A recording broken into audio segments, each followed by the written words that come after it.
Hey, everybody, it's Mike Belcito, co-founder of Product Collective, and we're back for another industry interview. Thank you very much for joining us today.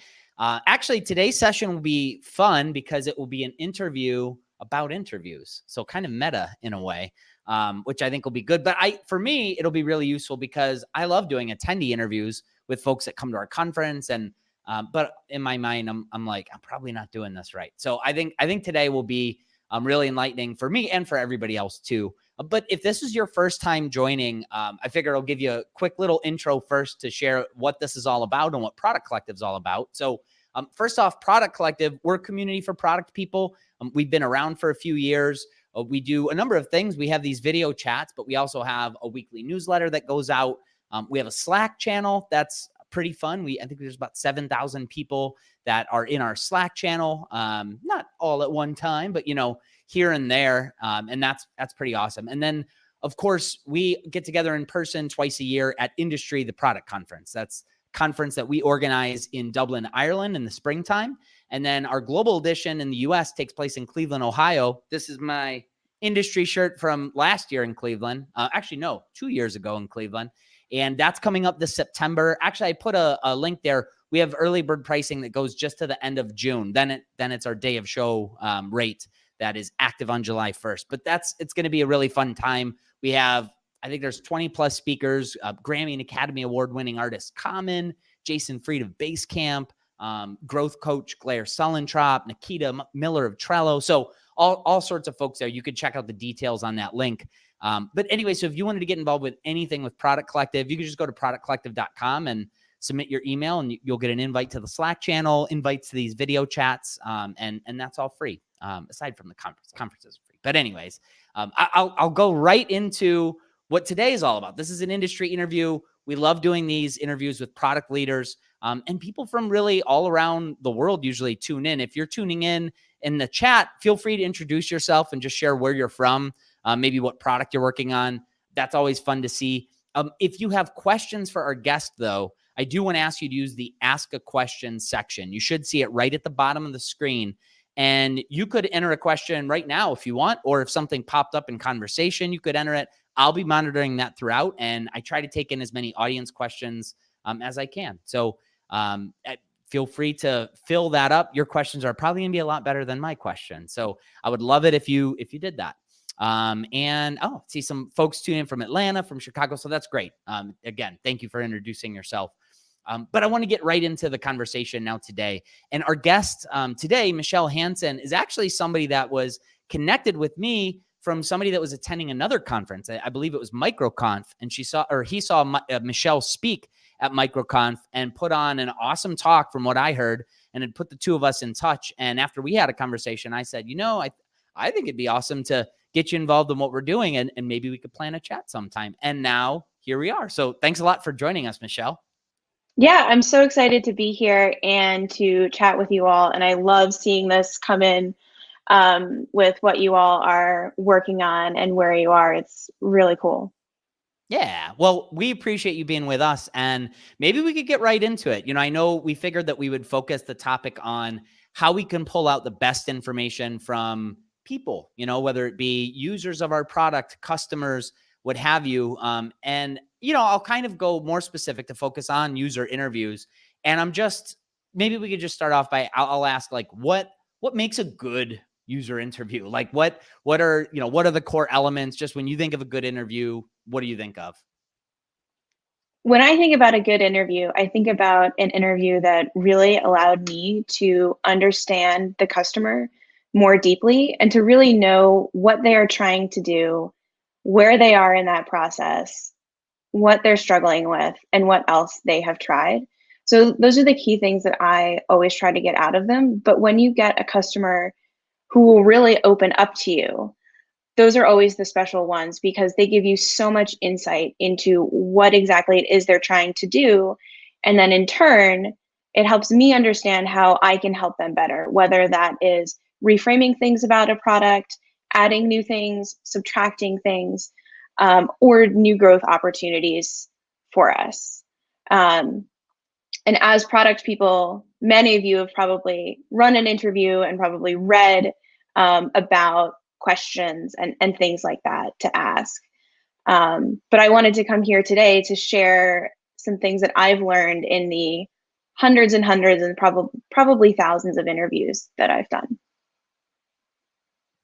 That's awesome. And thousands is probably much more than I've done. That's for sure. So I'd love to, let's go with that. Let's go with some of those things that sort of come to mind for you. I mean, you mentioned that, yes, people have probably read about all sorts of like, hey, what are the questions to ask? But I think you have a unique perspective on that. So maybe you can start with some of those things that sort of come to mind, and maybe we could take it from there. Yeah, so there are tons of great books on jobs to be done and running interviews. But one thing I found that is key to a great interview that isn't emphasized as much in a lot of the literature is that how you act in the interview is almost more important than the questions you ask. The purpose of the interview is to allow the user to open up to you and to be comfortable with them. And they need to be able to share their pains and their frustrations and their struggles with you. The problem is that in our daily interactions, talking about our struggles isn't something that's very normal to us. When we see someone, we say, hey, how are you? And there's always a reflexively positive response to that. We don't say, hey, how are you struggling today? It's just not something that's very normal to us to open up to people. And this, the range of people I've interviewed range from people in their 20s to men in their 90s. And I find that there are some tactics that you can use to help anyone open up to you. The key thing is to think about it less of a conversation and more like acting. So when we have a conversation with someone, we're sharing information back and forth about our own lives, about our own experiences with things. When you're doing an interview, you are there to be a sponge to absorb whatever that person is saying. And you can think of it more like improv than a conversation. So if you've ever watched improv, maybe you've seen Whose Line Is It Anyway? If you negate that person in some way who is on stage with you, the whole thing will fall apart. So for example, if they are standing there wearing, I don't know, a chef's hat and cowboy boots, and they tell you that they're a squirrel, you have to go with it because otherwise the whole thing will fall apart. And so when your user tells you something that's crazy or seems very inefficient or otherwise very unproductive, that's so helpful to you because what you're trying to do is build a map of what the world looks like in their head and what all of the different steps of their process are, even if they're doing loop-de-loops and doing all of these things that seem bizarre to you or unnecessary. You need to understand why they are doing those things and then how they are frustrating to them and whether the person conceptualizes them as frustrating or whether they simply tell you that certain steps take a lot of time, they're very manual, they require them faxing things, they're doing something in a spreadsheet when really there could be a tool that does that. But to get them to open up to you, you have to think about it like acting. And you are there to just absorb whatever they say. So this means that if they say your product's name wrong, you can't correct them. If they tell you your product doesn't work right, you say, thank you for telling me that. How would you hope it would work instead? If you negate them in any way, they will remember that you are a person like them with feelings and judgments, and they will start closing off to you. In the worst case, they might start trying to impress you. But if you can be as sort of blank of a canvas as possible, just think of yourself like a sponge. You are just there to absorb whatever it is they say and to just get inside their head and start building that map of what their world looks like. And that will give you so much information that you can use to improve your product. Yeah, it sounds like, and let me know if I'm following you right here. Like it's all about making them feel as comfortable as possible to be open and honest. It's almost like we have to be therapists in a way to just help them feel comfortable and honest. Is that right? Yeah, absolutely. You are trying to get them to be as open as possible. Something to remember about interviews is that what your product focuses on in many cases, people probably haven't talked to somebody else about this. So, I used to work in financial services and I would have people telling me about how they were consulting actuarial tables to figure out how long they might live. And so to see how long their spouse might live so that they can figure out how much money they need. Finances are a very personal thing, and people don't really talk about them with other people. But it also applies to very mundane, less personal things like riding the bus every day and your frustrations with that. And talked to someone once, and that led her to switch cell phone carriers, which really had nothing to do with the cell phone or the cell phone carrier itself. But she had never really talked to anyone about her daily commute, even though it was something that happened to her every single day. And so when you're looking at scripts online for interviews, or you're developing your own script, which, by the way, I would strongly encourage you to do. I probably use a printed out script for maybe the first 100 interviews I did, and would scribble my notes in the margins. When you're asking those questions, basically what you're doing is priming the person to be thinking about this topic, to be thinking about their process, to be thinking about the things that are inefficient or frustrating in that process. But I would plan your questions to be half of the interview. So if you've told the person that it'll be an hour-long interview or a half-hour-long interview, plan that your questions will be half of that. And when you get to that end point of your question, say, "Thank you so much. I've learned so much from you today. This has been incredibly helpful." And then in your most curious and most harmless voice possible, you say, "Is there anything else you want me to know?" And I call this the reaching for the door question. And it actually comes from doctors. And so what they found is that someone will sit through the entire appointment with them, and then not until the very end, when the doctor is reaching for the door, come out with what it was they really are there for in the first place. And so asking this reaching for the door question at the end of your questions, you then pause. And you pause for longer than is comfortable. And then you let them fill that space. And I learned this trick actually from Terry Gross of NPR. If you've ever watched Fresh Air, I was watching someone speak once who had worked under Terry Gross. And her trick to getting really good information out of people in interviews is to ask the question and then pause. And she said that she finds that the most interesting part of the interview comes when you wait for that other person to fill the information. So you've spent the first half of the interview with your questions and with the questions you've pulled from literature, and you have customized them to your specific product. But now that the person is thinking about the topic, they're thinking about their process, because you have set up an environment where they're comfortable, where they know that you're just going to accept whatever they say, then when you ask that open-ended question, the floodgates will come out. I've had interviews completely turn around at that point, and one where I was like, I feel like I'm kind of pulling blood from a stone here, like I'm not really getting a lot. I guess I got a couple of little pieces of information, but I was kind of hoping for more. But then I ask that question and I wait, and then I find that's when people really, really open up, if you have acted in a way that allows them to in the first half of the interview, and you've built that rapport with them. I love that. I think that's an awesome piece of advice, because sometimes, we might ask that, like, it's just sort of standard to ask at the end, like, anything else? But if we left 5 minutes, that person sees like, oh, there's only 5 minutes left in the meeting. That doesn't really encourage them to actually be open about it. And it kind of, our question comes across as a non-question, or the one we don't really care about. But if there's like leaving half of the meeting for that, I like that. I think that's definitely something I'll plan on doing from here on out. I like that. It makes it very clear to the person that you are only there to listen to them. I think so much in our everyday life, we don't have people who sit down and are there just to listen to us. As you said, it's kind of like a therapist.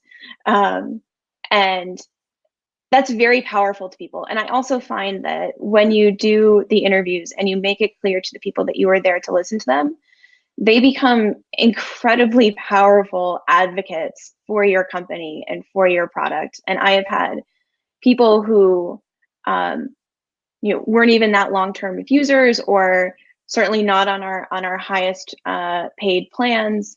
After doing an interview with them becoming people who were huge promoters of our product and led to so many more customers just because they're like, wow, this is a company that actually cares about people and wants to help them and wants to listen to them. And it's kind of a rare thing these days to feel like you're really being listened to. And it makes a huge impact on people. Yeah. Well, that's great. I want to take an audience question. By the way, there's been a couple that have come in. Keep those coming in. I'd love to use your questions for sure.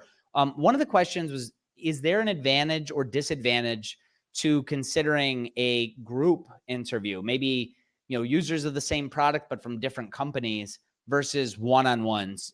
Do you have a perspective on that? I would strongly encourage you to do your interviews one-on-one or maybe two people from your company with one user. When it comes to focus groups are really good for seeing how people behave and make decisions in a group setting. So if your product involves several people concurrently making a decision, for example, you want to simulate what it's like when people are internally making a decision about whether to use your product and there are different stakeholders in that meeting, it can be good for that. But that's a relatively rare situation. And normally when people are making decisions about whether to use a product or whether this product is something they want to run up the chain of command and propose using, generally those are all one-on-one situations without that group dynamic going on. So I would encourage you to do most of your user interviews on a one-on-one or two-on-one setting, unless there's something unique about your product that involves people making decisions in a social setting. Fair enough. Fair enough. I did want to ask, especially knowing that you've done so many interviews at this point, I'm sure that you've had many that, you come off feeling really good because you've uncovered information that there'd been no other way to get it other than going through this interview. But you've probably had some interviews where it's like, all right, it was okay, but it was just okay, like nothing necessarily special. What sets those two apart? I'm curious if you felt like, looking back, was there anything about the actual interview itself that you feel like separates one from the other, so that maybe we can start doing things to try to get to those exceptional interviews? I think the times when I walk away from an interview and I'm like, okay, I knew most of that, I didn't really learn a lot new, is when I'm interviewing people for a specific topic and I'm getting to the fifth or sixth interview. So there are a lot of rules of thumb about how many interviews you need to do for any discrete question. Usually I use the Gartner rule of thumb for usability interviews, which is basically that you're going to get 80% of the feedback from 5 people. That's of course for usability, not for interviews, but I generally find that about 5 people is the right number. But really the rule of thumb is when you start hearing the same thing over and over again, then it's time to stop. And so usually that last interview in a group of some question I've had, usually that one when it's like, all right, I didn't really learn a whole lot, I just had some things reinforced that I've heard from other people.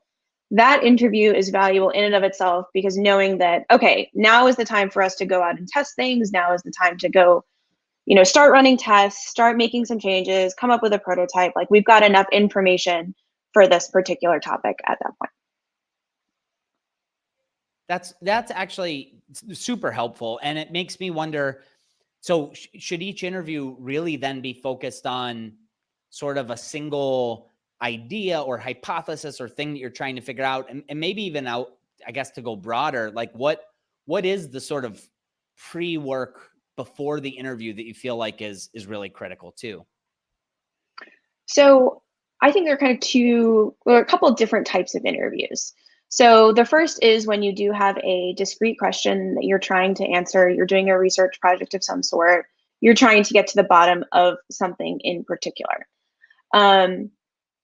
Then there's also the sort of, I just sort of call them maintenance interviews, which are you're interviewing people who are using your product and they are happy with it.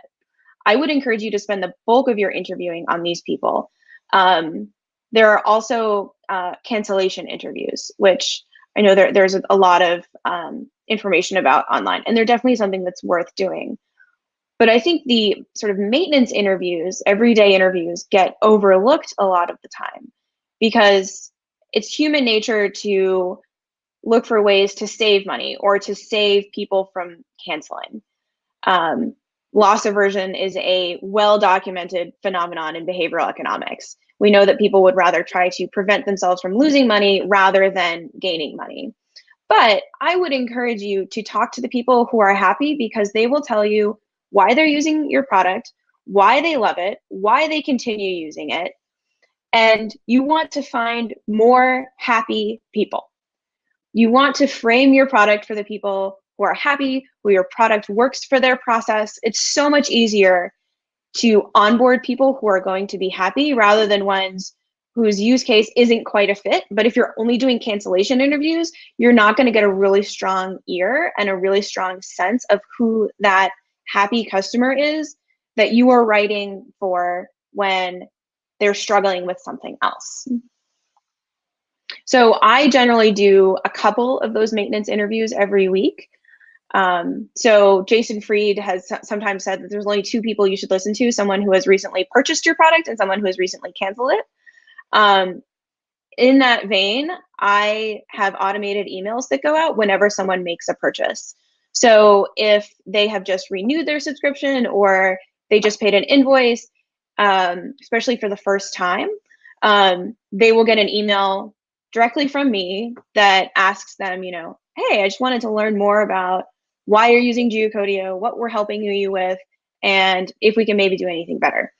And I get a very low response rate on that, which is what I expect, about 1%.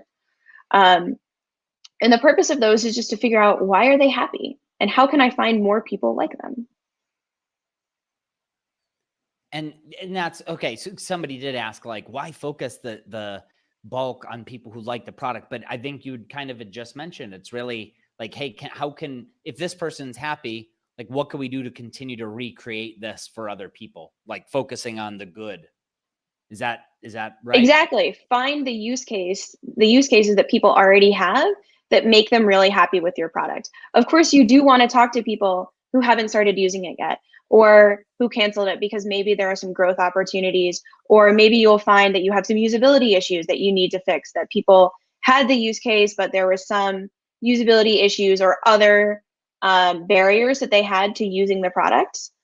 But I would encourage you to spend at least 50% of your time talking to people who are already happy, because that will give you so many ideas for landing pages, for new features, for other growth opportunities, other adjacent things that you can find to help your product become even better for the type of customer whose problem is already well served by your product, and your product is matching the mental map they have of how to solve the problem. That's great. That's great. Well, all right. So I want kind of like on a timeline, we do the prep, we have, kind of things that we're after, we make these hypotheses, we now do the interviews, and I appreciate you sharing, before, it's sort of like 80% of what we're going to learn is through those 5 interviews. After those 5 interviews, I'm curious what happens next. Because obviously we want to put this information to use, but I also imagine, and this kind of comes from a audience question, we have to share this now with other people, internal stakeholders. Like, what's the best way to do that and actually then start to do something with this information? Yeah, that's one of the hardest pieces. It really depends on the size of your organization. So I would say that the most impactful way to get user feedback in front of other people in your organization is to have them hear it themselves. So if there are key stakeholders that are outside of your team, invite them to come into the room when you're doing an interview so they can be there as a silent party in the room and they can hear it as it's happening. Of course, they need to be really bought into the process because the person might not show up, or it might be late, or the user can take it in a different direction than you were hoping for, which happens so much, and is something I love because you end up learning things you hadn't anticipated. But bring them into the room with you, especially for really key stakeholders. And functionaries on other teams if you're proposing changes to the product, bring the people who would be doing the work on the other team in there so they can hear for themselves why this is happening. If you can't get them in the room with you, sharing clips is really powerful. So whether that's a video clip maybe from usability, or just an audio clip from somebody on the phone, have that piece there so that they can hear for themselves, because it's just so much more convincing when we hear somebody talk about something that they're struggling with than to read it on paper. But if you need to put it on paper, I would say be as aggressive as possible. So put things in Slack, email them out. I currently run a small software as a service company from home. But when I was working in a corporate environment, we would get the interview results out in any way we possibly could. One of our favorite approaches was to make infographics and paste them on all of the doors in the office. So whenever someone was going into the stairs, whenever they were going to the elevator, they were seeing quotes from users. But they're also seeing not only quotes from the users, but they were seeing clips from survey data or clips from market data saying, the user has told us this. You can also see this, in this data that we got from the Fed. And also here it is in our survey data. So you're hitting them from multiple angles of the user's perspective, which makes it that much easier when you go into a meeting and say that we're proposing this, or we're going to have this change to our roadmap, or you're defending why things are on your roadmap. It makes it so much easier when they're already familiar with the reasons why you would want to do those things, because they've seen that infographic when they open the door to the stairs to go get their lunch, or they heard a clip from a user interview on Slack.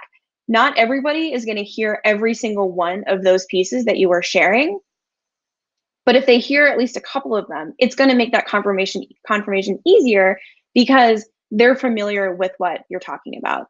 Of course, within your team, and if you're working, within your product team and within your UX team and with your developers, you may need to go one step further in detail in terms of creating journey maps, actually sharing out push-pull diagrams summarized from all of the interviews.